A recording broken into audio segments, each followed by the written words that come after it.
Diyos, salamat ng marami sa iyo. Sa hapong ito muli kaming mag-aaral. Samahan at pakipagtubayan kami. Paghariin mong kapayapaan. Sa pangalan ng Panginoon Jesus. Amen. Okay, kami na lang. Tatayo na lang. Kunan mo daw siya nakatayo. Ang pag-aaralan natin ngayong hapon, utos ng ating Layo mo Panginoong naman. Jesucristo na ang sino mang ibig na maligtas, kinakailangan mag-iglesia ni Kristo. Nagtataka kasi ang maraming tao kung bakit kailangan pang mag-iglesia. Gayong sinasabi nila, naglilingkod naman sila sa Diyos. May mga nagsasabi din na tinatanggap na nila si Kristo bilang pansarili nilang tagapagligtas. Pero ang hindi kasi nila alam, mga mahal na dinodoktrinahan, kung ano yung kaparaanan ni Kristo sa gagawin niyang pagliligtas. Kung sino at kung alin ang iniligtas.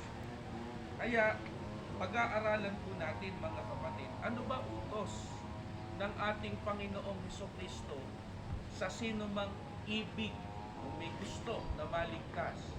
Ang babasahin ko sa inyo yung nakasulat pa rin sa Biblia, dito sa Juan 10, sa talatang 9, akin pong babasahin ang pahayag ng Panginoong Jesus. Ako ang pintuan. Ang sinumang taong pumasok sa akin ay siya'y maliligtas at papasok at lalabas at makasusumpong ng pastulan. Mga mahal na kapatid, ano utos ng ating Panginoong Jesucristo sa sino mang ibig na maligtas? Narinig natin, ang sabi niya, ako pintuan. Sino mang taong pumasok sa akin, maliligtas. Kaya, yung mga gusto o yung mga nagnanais na maligtas, kailangang sundin ang ipinag-uutos ng ating Panginoong Jesucristo. Sapagkat merong dapat gawin para maligtas. Dapat na pumasok ang tao kay Kristo. Yun ang dapat gawin. Hindi kasi sinabi ng ating Panginoong Jesucristo, tanggapin mo lang ako, sampalatayanan mo lang ako, ligtas ka na. Ano sabi niya?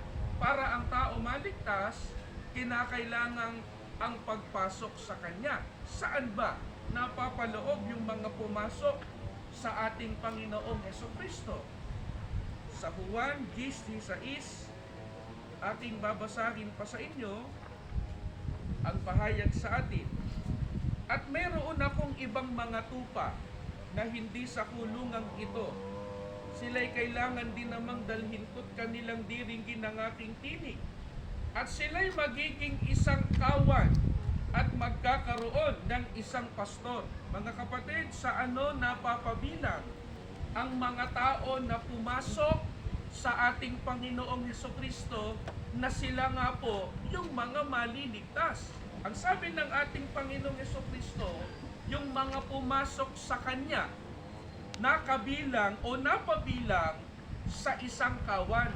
Kaya, yung mga maliligtas, nasaan po sila? Mga dinodoktrinahan, nasa kawan. Kaya ano pangalan ng kawan? Na kung saan, naroon yung pumasok kay Kristo, naroon yung mga maliligtas. Gawa 20:28. Ingatan ninyo kung gayon, ang inyong mga sarili at ang buong kawan. Narito'y hinirang kayo ng Espiritu Santo ng mga katiwala upang pakanin ang iglesia ni Kristo na binili niya ng kanyang dugo. Mga mahal na kapatid, ano pangalan ng kawan na siya ang kinaroroonan ng mga taong pumasok kay Kristo, mga taong magtatamo ng kaligtasan? Narinig natin, ang sabi ng Biblia, ang kawan, ito ang iglesia ni Kristo. Kaya, ang nag-uutos sa tao para maligtas, yung mismong may-ari ng iglesia, yung mismong magliligtas sa iglesia. Sino? Ang ating Panginoong Jesucristo. Namimili ba si Kristo ng mga ililigtas niya? Hindi po Bakit natin ito natitiyak? Kasi sabi niya kanina, doon sa mga naghahangad na maligtas, sino mang tao.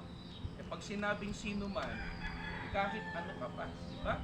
nakapag-aral ka man o hindi, may trabaho ka man o wala, saan ka man nagmula, di ba? Kahit anong lahi mo, kahit anong kulay mo, maganda ka man o ano, yan, pangit. Kahit ano mga kapatid, di ba? Kung gusto ng tao maligtas, ano dapat niyang gawin? Kailangan niya pumasok kay Kristo. Kailangan niyang mag-iglesia ni Kristo. Kaya nga kayo bilang dinodoktrinahan, bahagi kayo na kayo ang sumunod doon sa ipinag-uutos ni Kristo sa mga tao para maligtas. Kasi kung ipahihintulot ng Diyos, kung magpapatuloy kayo sa pakikinig, pagka natapos ninyo yung inyong pagdodoktrina, magiging mga sinusubo kayo. Darating ang araw, mababautismohan kayo sa iglesia, nasunod ninyo yung tagubilin ng ating Panginoong Jesucristo na tayo po ay pumasok sa iglesia ni Kristo para maligtas. Bakit pa kailangan pa ng lahat ng tao ang kaligtasan? Roma 5:12, ganito ang paliwanag sa atin ng apostol na si Pablo. Babasahin ko sa inyo ang nakasulat. At kaya kung paano na sa pamamagitan ng isang tao ay pumasok ang kasalanan sa sanglibutan, at ang kamatayan ay sa pamamagitan ng kasalanan, at sa ganito'y ang kamatayan ay nararanasan ng lahat ng mga tao sapagkat ang lahat ay nagkasala. Bakit po kailangan ng tao ang kaligtasan? Kasi sabi ni Apostol Pablo, lahat ng tao nagkasala. Pero doon sa banggit niya na lahat, sino lang bang tao ang hindi nagkasala? Si Kristo. Pero maliban sa ating Panginoong Jesucristo, ano nagawa ng tao? Nagkasala. Kaya nga lahat ng tao nagkasala, kailangan ng kaligtasan. Bakit? Mga kapatid, ano ba sasapitin ng mga taong nagkasala? Roma, dito naman sa 6:23, sapagkat ang kabayaran ng kasalanan ay kamatayan. Ayun.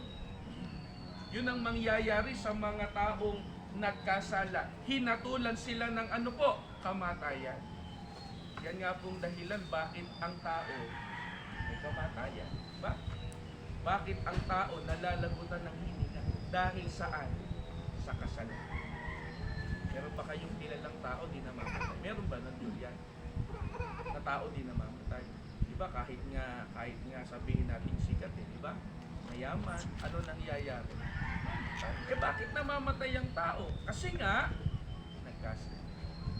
So ibig bang sabihin nito mga mahal na kapatid, pagka ang tao namatay, lalo na siya sa kasalanan niya. Ano ba yan? Aling kamatayan ba? Yung ganap fulfillment, nakabayaran sa kasalanang nagawa ng tao. Pakinggan ninyo, Biblia pa din, Apokalipsis 20, talatang 14, ganito sagot sa atin ng banal na kasulatan. At ang kamatayan at ang Hades ay ibinunit sa dagat-dagatang apoy. Ito ang ikalawang kamatayan, sa makatwid ay ang dagat-dagatang apoy. Aling kamatayan po ang ganap na kabayaran ng kasalanang nagawa ng tao? Ang kamatayan po sa dagat-dagatang apoy na kung tawagin ikalawang kamatayan.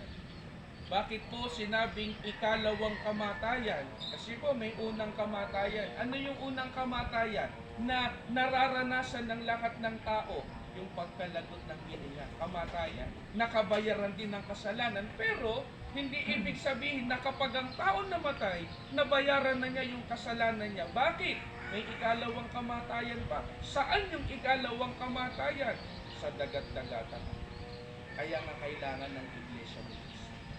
Para ang tao maligtas sa ikalawang kamatayan, kailangan po ng tao ang iglesia ni Cristo. Kaya nga napakahalaga sa pamilya mga dinodoktrinahan, kung magpapatuloy kayo sa inyong pakikinig, magiging iglesia ni Cristo kayo, napakapalad ninyo. Bakit? Kayo sumunod doon sa ipinag-utos kanina ni Kristo na pumasok sa Kanya, na kapag ka iglesia ni Kristo, maliligtas. Bakit po ba kailangan pa mag-iglesia ni Kristo para maligtas? Hindi po ba sapat na maniwala na lang, sumampalataya na lang sa ating Panginoong Kristo? Kalawang Korinto 5:21. Yaong hindi nakakilala ng kasalanan ay kanyang inaring may sala dahil sa atin upang tayo'y maging sa kanya'y katwiran ng Diyos. Bakit kailangan pa po na mag-iglesia ni Kristo para maligtas? Hindi ba sapat maniwala na lang, sumampalataya na lang kay Kristo? Hindi po. Bakit kailangan pang mag-iglesia ni Kristo? Sapagkat ang iglesia ni Kristo ang katwiran ng ating Panginoong Diyos sa ikaliligtas. Bakit? Sapagkat ang sabi, yaong hindi nakakilala ng kasalanan, inaring may sala. Bakit? Para tayo'y maging sa kanya'y katwiran ng Diyos. Sino ba yung binabanggit dito na hindi o taong hindi nakakilala ng kasalanan? Hindi nagkasala, pero inari siyang may sala para doon sa mga ililigtas niya, ang ating Panginoong Jesucristo. Kaya nga ang ating Panginoong Jesucristo pumayag mamatay sa krus para matubos niya yung kasalanan ng mga ililigtas niya. Sino ba ililigtas ni Kristo? Yung mga natubos niya. Sino ba natubos ni Kristo? Kanina binasa po natin, Gawa 20:28. Yan ang iglesia ni Kristo. Kaya, kailangan po ng tao ang iglesia ni Kristo. Hindi kasi maaari si Kristo lang ang tatanggapin ng tao, yung iglesia hindi na niya tatanggapin. Kung paanong mahalaga si Kristo, mahalaga rin yung iglesia. Bakit?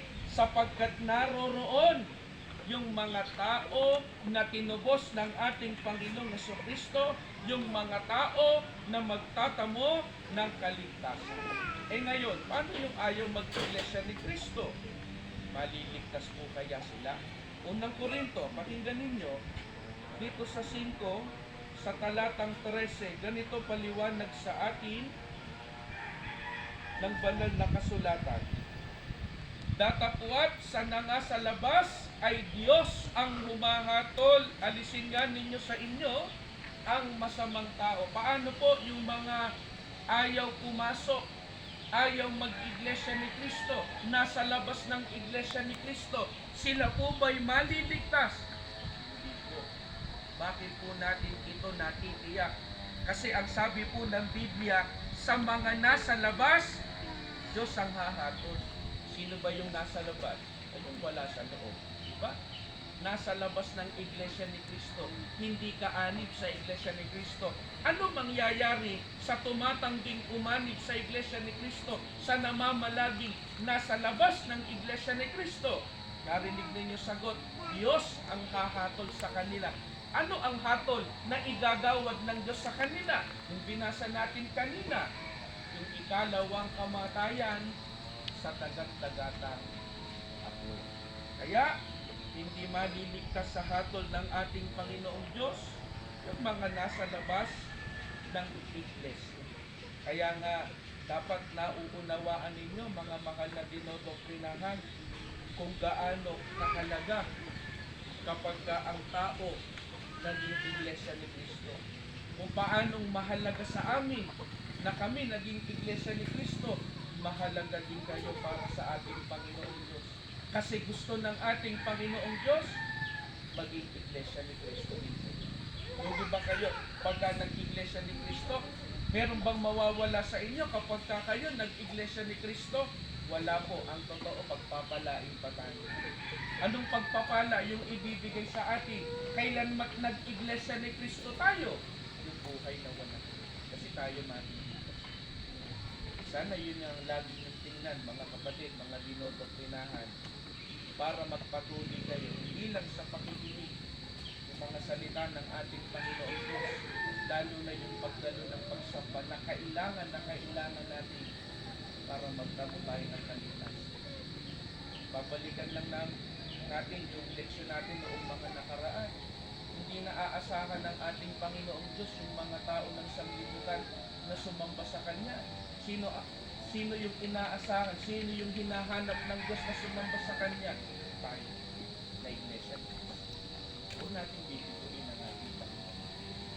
gaano man tayo kaabala sa pang-araw-araw nating mga pamumuhay, ipagbaon na natin. Diyos na nagbibigay sa atin ng lakas, buhay, kaya tayo nakakahinga araw-araw, nag-iingat sa atin, nagbibigay sa atin ng mga pagkain, pagpapala araw-araw, yun ang dapat natin sunod.